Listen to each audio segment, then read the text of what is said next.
이건 제가 불현듯 떠오른 건데요, 사실. 20대 중반 때 네팔에 갔었어요. 네팔에 갔다가 힌두 사원 앞에서 시신을 태우는 장면을 본 적이 있거든요. 근데 처음에는 그걸 멀리서 보다가 갑자기 너무 호기심이 생겨가지고 점점점 가까이 저도 모르게 이제 가게 된 거예요. 그런데 막상 정말 코앞에서 봤는데 그런 공포가 전혀 없더라고요. 전혀 없고 그냥 아무렇지도 않은 거예요. 20대 때요? 예, 20대 중반에.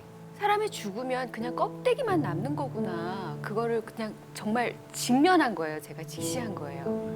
근데 그 와중에도 무슨 생각이 불현듯 떠올랐냐면 영혼이 있었으면 참 좋겠다.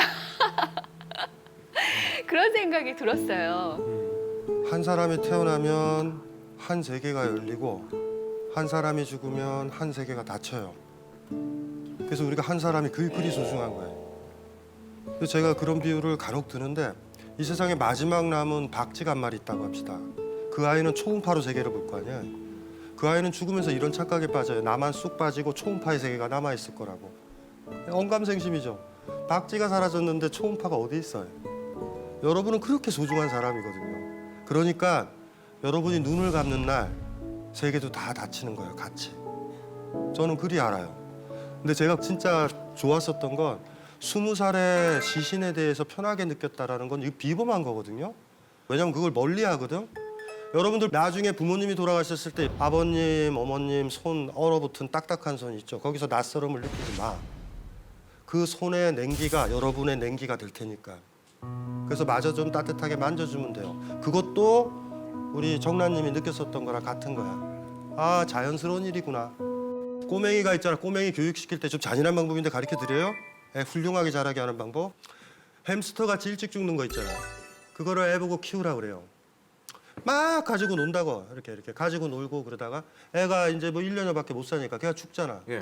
죽으면 황망해요. 지금까지 어떻게 얘를 막 내가 너무 괴롭혔다는 생각도 있다. 그리고 부모가 아파트 단지 안에 다 묻어주고 사람 죽듯이 다 매장도 해줘.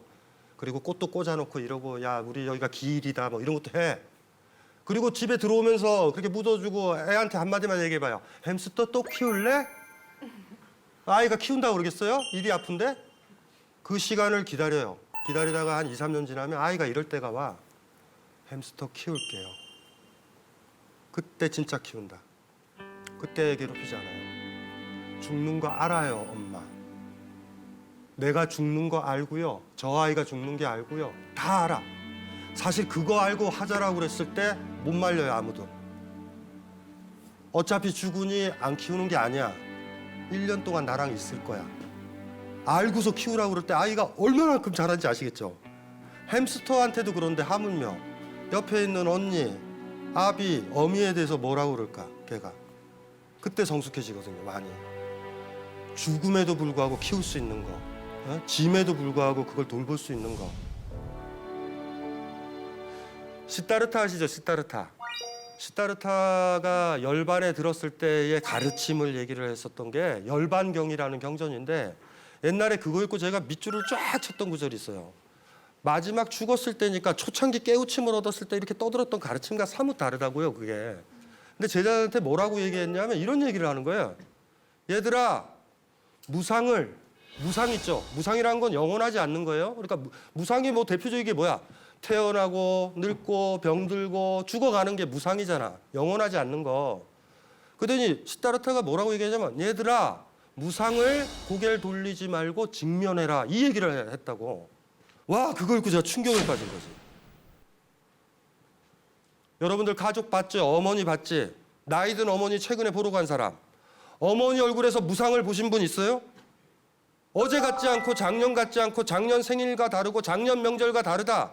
내년쯤이면 돌아가시겠다. 얼마 있으면 없어지겠다. 이런 느낌이 들 때 있었어요? 없었어요?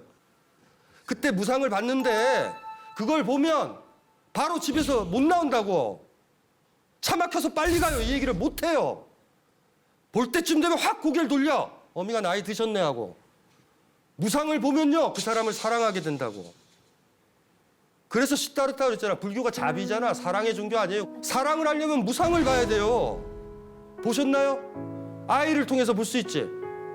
정란 씨 그 꼬맹이 때 고양이 봤죠? 네. 금방 자라잖아요, 고양이가. 고양이 한 10살 이상 사니까 1살 정도 텀에 성체가 확 돼. 그게 너무 예쁘잖아. 그때 느끼는 게 무상이야, 무상. 야, 이렇게 예쁜데 나중에 되면 막 발톱으로 핥힐 것 같고 그게 보이잖아. 지금 예쁘다. 애 키울 때도 그러지 않아요? 이 아이 또 자라서 수염 나고 또 나이 들었다고 또 사고 치고 뭐 이런 아이로 자랄 것 같잖아. 냄새도 나고 발도 안 씻고. 그럴 때 막 부모들이 뭐해? 사진 찍어놓고 막 이러잖아. 선생님의 강의 안에 무상, 상대방의 무상, 그리고 사랑하는 사람에 대한 무상, 내 자신에 대한 무상 다 그러니까 사랑하게 되는 어떤 계기가 됐는데 그래도 아직 한켠, 마음 한켠에는요. 제가 보살펴야 될 사람이 너무 많아요. 전 절대 죽을 수 없거든요. 이런 생각이 굉장히 한쪽에 지금 자리 잡고 있습니다. 솔직하게. 돌봐야 되는 그 사랑하는 사람 말고 이외의 사람들도 가족이죠. 그러니까 가끔 제가 사고로 다쳐서 내가 죽으면 어떡하지? 내 아이와 내 가족은 어떡하지? 막 이런 생각을 할 때가 있거든요. 그거요. 네. 김한성님이 떠나도 잘 살아요. 그래요? 그러니까 본인에 대한 집착인데요. 본인에 대한 생각이라. 아, 그렇습니까? 예. 그러니까 그게 자기 삶에 무게를 두기 위해서 그런 거예요. 나는 필요하다. 근데 까먹지 말아야 될 게 조금 시간이 더 지나면요. 딸이 아버지 병 이렇게 접수 못해서 딸이 도와줄 거예요. 조금 더 시간이 가면 본인이 아이고 내가 이제 업히는구나 이럴 때가 올 거야. 그러니까 지금은 그게 이제 힘이 되시는 거예요. 여러분들이요, 내가 이거를 해야 돼 이러지만 많은 사람들이 착각이 빠진다. 나 아니면은 이게 안 돌아갈 것 같지. 예. 여러분들 회사 그만둘 때 그런 느낌 있었지. 근데 돌아가 보니까 잘 돌아가지. 그것도 그렇죠. 그러니까 이런 거죠.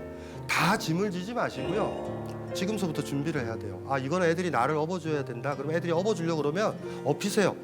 내가 너희들을 업어줘야 돼. 이러지 마시고. 그래서 이렇게 해야지 오래 갈 것 같아. 한 사람이 모든 것들을 얻고 다 가지고 가잖아요. 나중에 무거워서 다 넘어져요. 그러니까 가족이라는 게 같이 가면 김한성님이 업어줄 때가 있어. 그리고 다른 사람이 김한성님을 업어줘야 돼. 지금은 이런 거예요. 외로우신 거예요. 지금 그 상태면 내가 이들을 다 해야 돼. 지금 이런 생각이 너무 강하신 건 난 좋지 않은 것 같아. 그래요. 가끔 외롭긴 합니다. 아니 왜냐하면 자기 짐이니까. 내가 막 이렇게 하지 않으면 우리 가족은 안 돌아갈 거니까. 이게 힘들게 하고 그게 결과적으로 나머지 가족과 관계가 좋아지는 방법인지 모르겠어요. 아까 정직하라 그랬잖아요. 아유 지금 내가 힘들다. 아 이거는 내가 이것까지는 내가 못하겠다. 좀 쉬어야 될 것 같다.